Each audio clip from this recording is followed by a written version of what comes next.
नमस्कार छात्र छात्राओं, कक्षा 12वीं के इस कालांश में आज आपका स्वागत है। आज हम सूर्यकांत त्रिपाठी निराला जी द्वारा रचित कविता सरोज समृद्धि के पर चर्चा करेंगे। सरोज समृद्धि की जो कविता है वह उनकी ही खुद की बेटी सरोज के जीवन पर आधारित है। किस प्रकार उनका जीवन उन्होंने इस कविता में क्या बताया है, देखिए। शुरू करते हैं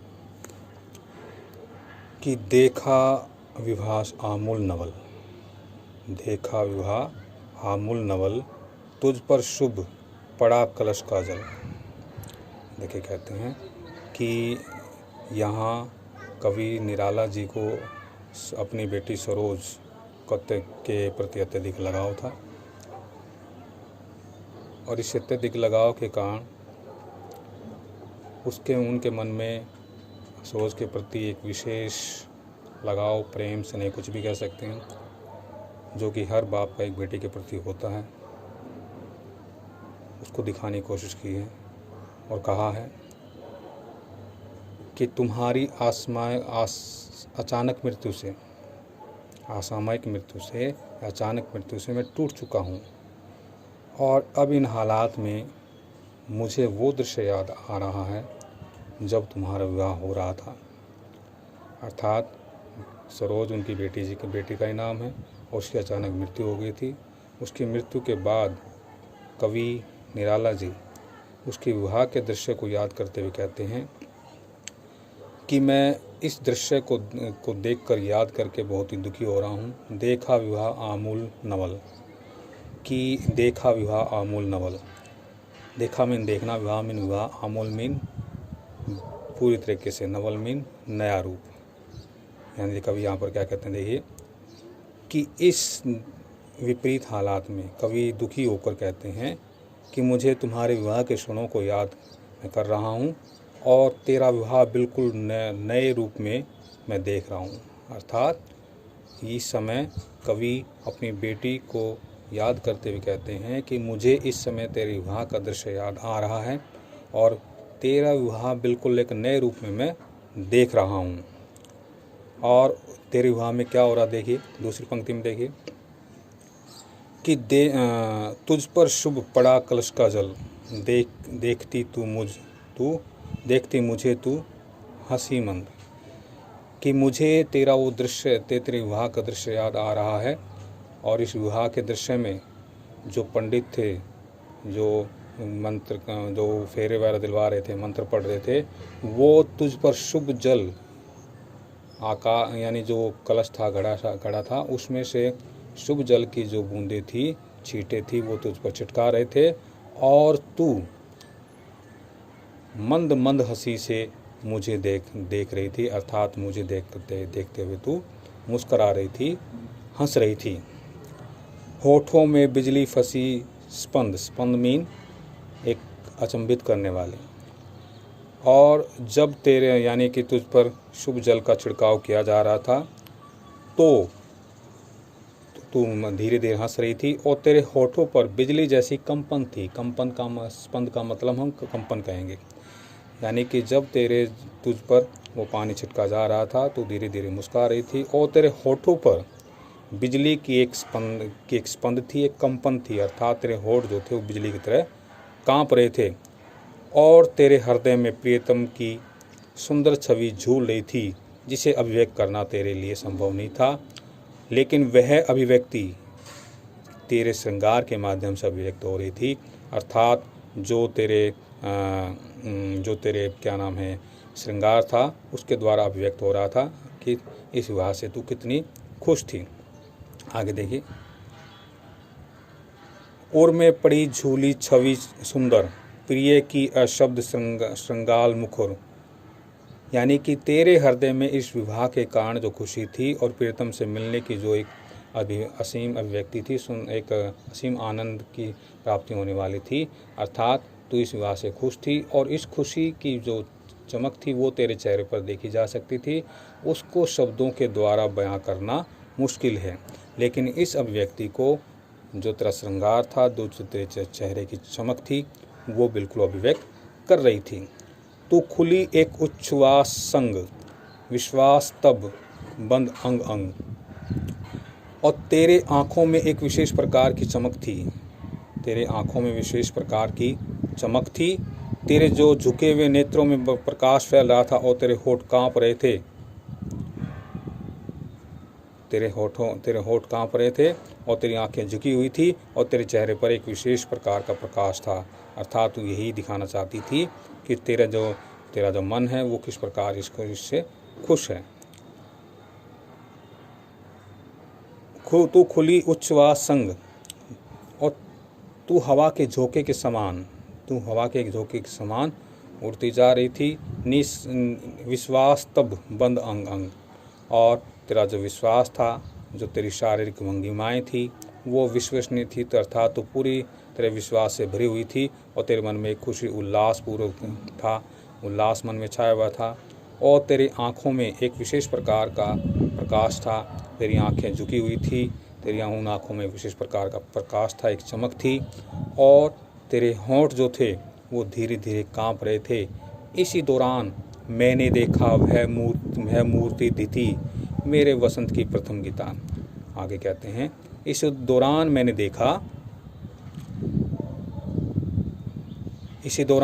देखा कि तुम्हारी जो माँ है। इसी दौरान मैंने तुम्हारे चेहरे के भाव को देखा कि तुम्हारी जो माँ है वो तुम पर क्या कहना चाहती हैं। शायद तू कुछ कहना चाहती थी या माँ का अभाव तुझे दर्द हो रहा था। शायद तू यहाँ पर कुछ कहना चाहती थी और तुझे अपनी माँ का जो अभाव था वो यहाँ पर महसूस हो रहा था। तुझे देखकर मुझे ऐसा लगा कि मेरे जीवन के सुखद क्षणों का तू प्रथम गीत रही हो। अर्थात यहाँ इस काव्यांश में पूरी तरीके से कवि ने बताने की कोशिश की है कि उसके जो विवाह का दृश्य था वो किस प्रकार उसको झकझोर गया। और यहाँ बताना देखिए आगे क्या कहते हैं। श्रृंगार रहा जो निराकर, रहकर में उच्छ्वासित धार, गाया स्वर्गीय प्रियासन, भरता प्राणों में राग रंग, रति रूप प्राप्त कर रहा वही, आकाश बदल कर बना माही, हो गया ब्याह आत्मीय स्वजन, कोई थे नहीं न आमंत्रण, न भेजा गया था विवाह राग, भर रहा न घर निशी दिवस जाग, प्रिय मौन एक संगीत भरा, नवजीवन के स्वर पर उतरा। आगे यहाँ पर कवि क्या कहते हैं देखिए। निराला को पुत्री के विवाह के समय उसका श्रृंगार अपनी पत्नी के निराकार स्वरूप का स्मरण कर रहा था। अर्थात जब उसकी पुत्री का विवाह हो रहा था और तो उसका जो श्रृंगार था उसको उसकी पत्नी की याद दिला रहा था, उसको अपनी पत्नी का स्मरण हो रहा था कि पत्नी का वह श्रृंगार ही कविता के माध्यम से कर रहा है। कविता का रस मेरे प्राणों में प्रिया के साथ बिताए हुए रंग रंग को भर रहा है। अर्थात जब मैं तुम्हारे इस श्रृंगार को देखता हूँ तो मुझे तुम्हारी माँ यानी कि प्रेरित पत्नी की याद आती है कि वो किस प्रकार श्रृंगार तुम्हारी तरह श्रृंगार करती थी और उसके जो श्रृंगार करने के तरीके थे वो उसको अत्यंत थे बिताए हुए प्रिया के साथ बिताए हुए रंग रंगों को भी भर रहा है। वह अत्यंत सुंदर रूप मानो आकाश अर्थात स्वर्गलोक से उतर कर पुत्री के रूप में पृथ्वी पर आया हो। अर्थात वो सुंदर रूप की कामना करते कहते हैं कि स्वर्गलोक से उतरकर जो अप्सराओं का जो सौंदर्य था वो उसकी पुत्री के सौंदर्य पर समा गया हो। पुत्री का विवाह संपन्न हो गया और संपन्न होने के बाद वहाँ पर कोई भी आत्मीयजन नहीं था, कोई भी व्यक्ति वहाँ पर नहीं था, क्योंकि किसी को निमंत्रण नहीं दिया गया था। घर में दिन रात गाए जाने वाले विवाह के गीत भी नहीं गाए गए थे। पुत्री के विवाह की चहल पहल में कोई दिन रात नहीं जागा। अर्थात यह विवाह अत्यंत साधारण तरीके से किया गया था। एक प्यारा सा शांत वातावरण था और इस शांत माहौल, इस मौन में ही एक संगीत लहरी थी जो एक युगल के नवजीवन प्रवेश के लिए आवश्यक थी। अर्थात यहाँ इस काव्यांश में देखिए क्या बताने की कोशिश की है कि श्रृंगार रहा जो निराकर, रह कविता में उच्छ्वासित धार, यानी कि विवाह के समय उसकी पुत्री ने जो श्रृंगार किया था वो निराकार था और वह कविता में उच्छ्वासित धार के समान उसको अपनी प्रिया स्वर्गीय प्रिया की याद दिलाता है। और ये याद दिलाता है कि उस श्रृंगार के कारण अर्थात उसकी प्रिया भी अत्यधिक श्रृंगार करती थी और वो जब उसको याद करता है तो उसके मन में बिताए उस प्रिया के संग बिताए पलों की का राग रंग भर जाता है, अर्थात उसकी सुंदरता का, उसकी मनमोह, उसके जो रूप सुंदर का और उसके श्रृंगार का जो जादू था उसके मन में भर जाता है। और रति रूप प्राप्त कर रहा वही, जैसा सुंदर रूप तुम्हारी माँ का था उसी तरह तुमने भी सुंदर रूप को प्राप्त कर लिया है। आकाश बदल रहा माही, और इस प्रकार जैसे तुमने अपनी माँ के रूप सुंदर को प्राप्त करके सुंदरता प्राप्त कर ली है, ठीक उसी प्रकार ये आकाश भी धरती की सुंदरता को प्राप्त करके सुंदर बन गया है। अर्थात इसके बाद तुम्हारा विवाह संपन्न हो गया। कोई आत्मीय जन वहाँ पर मौजूद नहीं था क्योंकि वहाँ पर किसी को निमंत्रण नहीं दिया गया। विवाह के जो मंगल गीत गाए गए थे वो भी वहाँ पर नहीं थे। विवाह की जो चहल पहल हुआ करती थी वो भी नहीं थी। बिल्कुल शांत भरा माहौल था। यथार्थ ये एक साधारण तरीके से किया गया विवाह था, लेकिन ये ज़रूर था इस विवाह में एक युगल दंपत्ति के नव जीवन में प्रवेश करने का एक संपूर्ण दृश्य यहाँ पर दिखाने की कोशिश की है। उनके नए जीवन के स्वर को यहाँ दिखाने की कोशिश की है, उतारने की कोशिश की है। माँ की कुल निराशा मैंने दी, माँ की कुल निराश मैंने दी, पुष्प सेज तेरी स्वयं रची, सोचा था मन में वह शकुंतला, पर पाठ अन्य यह अन्य कला, कुछ दिन रहे गृह तू फिर समोद, बैठी नानी की स्नेह गोद, मामा मामी का रहा प्यार, भर जलद धरा जूं अपार, वे ही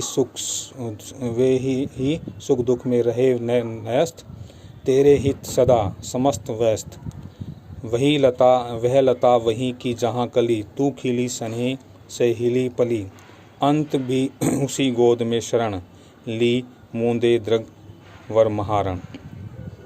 आगे देखिए क्या कहते हैं। अंतिम या काव्यांश से पहले बताया गया है कि कवि अपनी स्वर्गीय पुत्री सरोज को संबोधित करते हुए कहता है कि तेरी माँ के अभाव में माता द्वारा दी जाने वाली शिक्षा मैं नहीं दी। अर्थात विवाह के समय माँ अपनी बेटी को जो शिक्षा देती है वो शिक्षा मैंने ही तुझे दी, और विवाह के उपरांत तेरी पुष्प सेज मैंने ही रचाई थी। कवि के मन में ख्याल आया कि जिस प्रकार कर्ण ऋषि की पुत्री शकुंतला माँ विहीन थी, इसी प्रकार मेरी पुत्री सरोज भी माँ विहीन थी। किंतु उस घटना और इस घटना में अंतर है। शकुंतला की माता उसे स्वयं छोड़कर गई थी, लेकिन सरोज की माता की ऐसे में मृत्यु हो गई थी। विवाह के कुछ दिन के बाद तो खुशी के साथ अपनी नानी की प्रेममयी गोद में आकर ननिहाल में आ गई, उसकी नानी के साथ रहने के लिए आ गई। वहाँ पर मामा मामी ने तुझ पर प्यार रूपी स्नेह की बारिश की। तेरे ननिहाल में हमेशा तेरे सुख दुख पे वे सब कुछ निहित रहे, अर्थात तेरे सुख दुख का ध्यान रखते थे। वे हमेशा तेरे भलाई में ही लगे रहते थे। तू वहीं कली के रूप में खिली, स्नेह से वहाँ पली, वहीं लता बनी, और अंतिम समय में तूने मृत्यु का वर्ण भी वहीं किया। तो यहाँ इस तीसरे काव्यांश में बताने की कोशिश की है। और चौथे काव्यांश में देखिए, मुझ भाग्यहीन की तू सबल, कि मैं भाग्यहीन हूँ और तू मेरा सहारा है। संबल मीन सहारा। युग वर्ष बाद जब हुई विकल, कि मैं एक भाग्यहीन व्यक्ति हूँ और मुझ भाग्यहीन व्यक्ति के तू ही सहारा है। दुख मेरे जीवन की कथा रही, जिसे मैंने अब तक किसी को नहीं कहा है, उसे मैं आज क्यों कहूँ। मुझ पर कितने ही वज्रपात हो, अर्थात कितनी भी भयानक परिस्थितियाँ आएँ, चाहे मेरे समस्त कर्म उसी प्रकार नष्ट हो जाएं, जैसी सर्दी के अधिकता के कारण कमल पुष्प नष्ट हो जाता है, लेकिन यदि धर्म मेरे साथ रहा तो मैं विपदाओं को मस्तक को झुकाकर सहज भाव से स्वीकार कर लूँगा। मैं अपने रास्ते से नहीं हटूँगा। कवि अंत में कहता है कि बेटी, मैं अपने बीते हुए समस्त शुभ कर्मों को तुझे अर्पित करता हूँ, करते हुए तेरा तर्पण करता हूँ। अर्थात तर्पण का मतलब होता है उनकी जो अस्थियाँ होती हैं उनको विसर्जित करना। अर्थात मैं प्रभु के से प्रार्थना करता हूँ कि मेरे द्वारा किए गए शुभ कर्मों का फल भी तुझे ही प्राप्त हो। तो इस प्रकार पूरी तरीके से यहाँ एक जो निराश हताश पिता जो है वो अपनी बेटी को याद करते हुए उसको श्रद्धांजलि उसका तर्पण कर रहा है। उसको ये कह रहा है कि मेरे जीवन में यदि मैंने कोई शुभ कार्य किया हो तो उसका फल भी तुझे प्राप्त हो। उम्मीद करता हूँ कि आपको व्याख्या जरूर समझ में आई होगी। आगे देखते हैं इसका कारण, इसके विशेष की बात कर लेते हैं। विशेष उपयुक्त पंक्तियों में कवि की भाषा हिंदी खड़ी बोली है। इसके अलावा यहाँ अनुप्रास, उत्प्रेक्षा, रूपक अलंकारों का प्रयोग किया गया है। इसके अलावा यहाँ बात करते हैं करुण रस की प्राप्ति हुई है। प्रतीकात्मक शैली का सुंदर प्रयोग किया गया है। छंद मुक्त कविता है। और यहाँ एक पिता का अपनी पुत्री के प्रति जो एक दुख है, पीड़ा है, उसको व्यक्त करने की कोशिश की गई है।